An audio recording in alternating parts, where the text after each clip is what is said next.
So that and other things related are coming up later in the program. But I'm telling you what this administration is doing. The school district in L.A. shutting down today. The way the administration is handcuffing investigators and agents in identifying terrorists prior to their acts of terror. This is serious stuff. We're handcuffing ourselves or tying one arm behind our back, however you want to characterize it. And I've got the 2-page behavioral manual for agents here that I just read. Let me read one more of the don't sections. Section C, training should be sensitive to constitutional issues. I read there are 3 do's here that are irrelevant. The don'ts are where you find out what this administration is made of.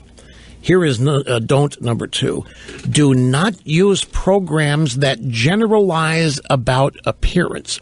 Now, what that means, don't use programs, means do not make a judgment on whether somebody is a potential risk because of how they appear.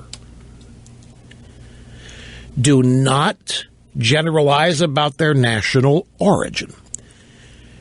Do not generalize about other similar characteristics in an attempt to identify indicators or, quote, types of people likely to carry out acts of violent extremism. In other words, deny what you know. Do not notice what you see.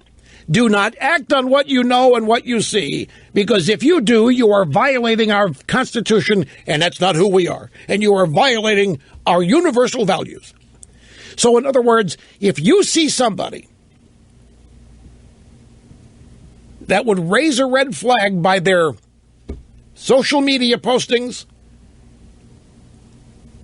by their race, ethnicity, you are to ignore it until you actually have some sign that they might be a bad person by virtue of their behavior. Well, I'm not a professional criminal investigator, but how in the world are you going to spot somebody's criminal behavior before they commit it? How are you going to spot it so that you can stop them from doing it if you can't notice all the likely This goes further than not profiling people, folks. This is actually what this is. This is a protection scheme for the group of people that do engage in militant Islamic acts of terror. Countering violent extremism training, CVE training.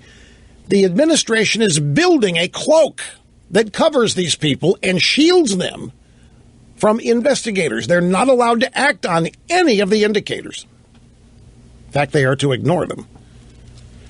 Don't number 3, do not use your training that is overbroad, equating an entire religion, nation, region, or culture with evil or violence. For example, it is incorrect and damaging to assert that all Muslims have terrorist ties. Well, now you can see where that comes from. Now you can clearly, however, agents are clearly free to identify gun nuts by a gun rack in the back of a pickup, if they drive a pickup, if they chew tobacco, any number of things.